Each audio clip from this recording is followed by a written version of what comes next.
آج ہم آپ کو گلنار شہزادی کی کہانی سنائیں گے۔ صدیوں پہلے کسی ملک پر ایک بادشاہ حکومت کرتا تھا۔ اس کی ایک بیٹی تھی جس کا نام گلنار تھا۔ شہزادی گلنار بہت ہی خوبصورت تھی۔ اس کا چہرہ ہر وقت انار کی طرح سرخ رہتا۔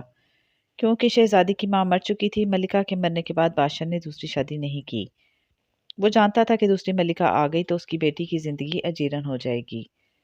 بادشاہ کی دلی خواہش تھی کہ اس کے مرنے کے بعد اس کی بیٹی تخت پر بیٹھے۔ اسی لیے وہ شہزادی کو ہر وقت اپنے ساتھ رکھتا تاکہ شہزادی گلنار حکومت کے کاموں کو سمجھ سکے اور جب تخت پر بیٹھے تو اسے کوئی پریشانی نہ ہو۔ شہزادی گلنار جوان ہو چکی تھی اور اپنے باپ کے ساتھ اس کے کاموں میں ہاتھ بٹاتی تھی۔ بادشاہ بیٹی کی ذہانت دیکھ کر بہت خوش ہوتا کیونکہ جو کام وہ نہیں کر سکتا تھا بیٹی کے مشوروں پر ہو جاتا۔ لیکن بادشاہ کا وزیر جبران بہت مکار تھا۔ وہ چاہتا تھا کہ کسی نہ کسی طرح بادشاہ کے مرنے کے بعد تخت اس کے قبضے میں آ جائے اور وہ شہزادی گلنار سے بھی شادی کر لے۔ ایک دن بادشاہ شکار کے لیے روانہ ہوا۔ 10-12 ہاتھیوں کا قافلہ جنگل کی طرف جا رہا تھا۔ آگے آگے بادشاہ کے محافظ تیز رفتار گھوڑوں پر چوکس تھے۔ شہزادی گلنار بھی ایک ہاتھی پر سوار تھی۔ جب یہ لوگ جنگل میں پہنچے تو اچانک جھاڑیوں کے پیچھے سے بہت سے شیر نکل آئے۔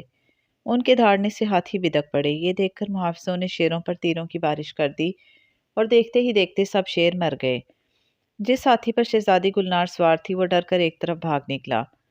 جنگل گھنا تھا۔ ہاتھی کے بھاگنے سے اس پر بیٹھی ہوئی شہزادی گلنار گھبرا گئی، حالانکہ وہ بہت بہادر اور نڈر تھی۔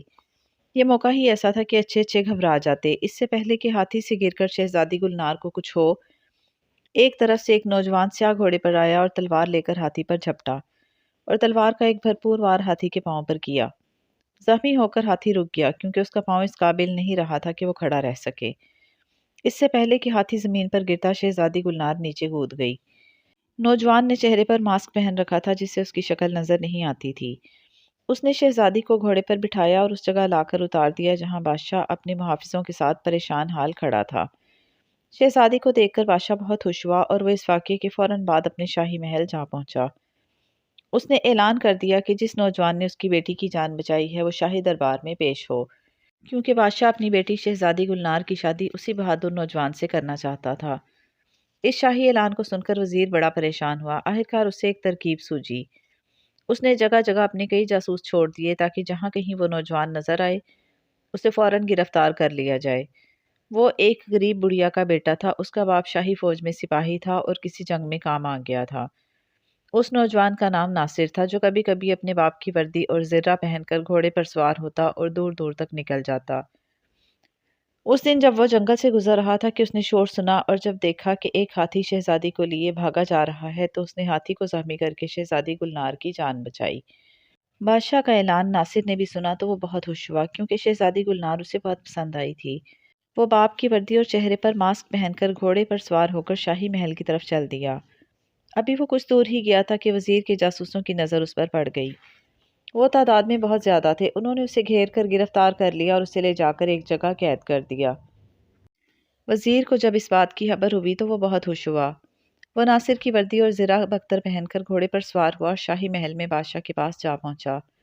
شہزادی گلنار نے جب اسے دیکھا تو بولی، ابا حضور، یہی وہ شخص ہے جس نے میری جان بچائی تھی۔ بادشاہ نے اس شخص کو حکم دیا کہ وہ اپنا ماسک اتار دے۔ وزیر نے جب ماسک اتارا تو بادشاہ اپنے وزیر کو دیکھ کر حیران رہ گیا۔ شہزادی نے جب دیکھا کہ یہ شخص وزیر ہے تو اسے بہت دکھ ہوا کیونکہ وہ وزیر کو پسند نہیں کرتی تھی۔ لیکن اب کیا ہو سکتا تھا؟ بادشاہ نے دربار میں شادی کی تاریخ کا اعلان کر دیا کہ فلاں دن شہزادی گلنار کی شادی وزیر سے کر دی جائے گی۔ وزیر دل ہی دل میں بہت خوش تھا۔ ادھر ناصر اس کوٹری میں قید اور پریشان تھا۔ اچانک اسے ایک ترکیب سوجھی۔ دوپہر کو جب محافظ کھانا لے کر آیا تو وہ جان بوجھ کر دم ساتھ کر لیٹ گیا۔ محافظ نے جب اسے اس حالت میں دیکھا تو وہ سمجھا کہ وہ مر گیا ہے۔ محافظ بہت گھبرایا اور جلدی سے وزیر کو خبر دینے کے لیے بھاگا۔ اسی گھبراہٹ میں وہ جیل کا دروازہ بند کرنا بھول گیا تھا۔ اس کے جانے کے بعد ناصر اٹھا اور وہاں سے نکل کر شاہی محل کی طرف بھاگ کھڑا ہوا۔ ادھر شادی کی رسم شروع ہو رہی تھی کہ ناصر محافظوں کی پرواہ کیے بغیر شاہی محل میں داخل ہو گیا اور بادشاہ سے بولا، حضور، جس شخص نے شہزادی کی جان بچائی تھی وہ میں ہوں۔ یہ سن کر بادشاہ ایک دم کھڑا ہو گیا اور بولا، تم کیسے کہہ سکتے ہو کہ تم نے ہی شہزادی گلنار کی جان بچائی ہے؟ حالانکہ ہمارا وزیر بھی یہی دعویٰ کرتا ہے۔ ناصر بولا، حضور، اگر وزیر سچا ہے تو اس سے کہیں کہ کسی ہاتھی سے مقابلہ کر کے دکھائے۔ اگر اس نے ہاتھی کو گرا لیا تو وہ اپنے دعوے میں سچا ہے۔ یہ سن کر بادشاہ نے مہابت کو حکم دیا کہ وہ ایک مست ہاتھی میدان میں چھوڑ دے۔ اب تو وزیر بہت گھبرایا لیکن مجبور تھا۔ وہ میدان میں اترا لیکن جیسے ہی ہاتھی میدان میں چھوڑا گیا اسے دیکھ کر وہ میدان سے بھاگ آیا۔ یہ دیکھ کر ناصر نے فوراً ایک سپاہی سے تلوار لے لی اور میدان میں اتر آیا۔ بس پھر کیا تھا، اس نے آؤ دیکھا نہ تاؤ تلوار سے ہاتھی پر حملہ کر دیا اور بھرپور وار سے اسے شدید زخمی کر دیا۔ ہاتھی زخم کھا کر گر پڑا۔